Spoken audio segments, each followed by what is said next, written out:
എന്തിനേറെ ഷെയ്ഖുന കാന്തപുരം താഴത്തിന് അറസ്റ്റ് ചെയ്തുകൊണ്ട് ചോദിച്ച ചോദ്യം എന്താ? അയിനല്ല വക്കം ഐദി വക്കം അർജുലു, അള്ളാഹുവിന്റെ കൈ എത്രയാണ്, കാലെത്രയാണ്, അള്ളാഹ് എവിടെയാണ്? മഹാനായ ഫാറൂഖ് ഉസ്താദ് പറഞ്ഞു, നിങ്ങൾക്ക് തിരിച്ചു എത്ര എളുപ്പമുണ്ടായിരുന്നു, ഞാൻ പോരുമ്പോ അള്ളാന്റെ മർക്കസിൽ ആ ബെഞ്ചിന്റെ മൂലക്ക് എങ്ങനെ ഇരിക്കണ് എന്ന് പറഞ്ഞാൽ സംശയം ഉണ്ടെങ്കിൽ പോയി കൊണ്ടുതന്നെ ഇവിടെ വന്നാ പിന്നെ നമ്മളെ കൈകാര്യം ചെയ്യല് എന്ന് ഫാറൂഖ് ഉസ്താദ് പറഞ്ഞു.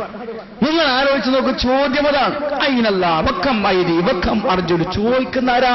ചില്ലറക്കാരൊന്നുമല്ല, വലിയ മുത്തവ്വമാ. പക്ഷേ ബഹുമാനപ്പെട്ട ഉസ്താദിന് മറുപടി പറഞ്ഞു, അല്ലൈനു മക്കാനുൻ വൽ മക്കാനു ഹാദിസുൻ വല്ലാഹു ഖദീമുൻ അൽ ഖദീമു യഅറുദു അലൽ ഹാദിസി മുഹാലുൻ. സുഖമായി മറുപടി പറഞ്ഞു. അള്ളാഹ് എവിടെയെന്ന് വെച്ചാൽ ഏത് സ്ഥലത്ത് നിന്നല്ലേ കുട്ടികളെ ചോദ്യം? ഏത് സ്ഥലം എന്ന് വെച്ചാൽ സ്ഥലം അള്ളാഹിന്റെ ഒരു സൃഷ്ടിയല്ലേ?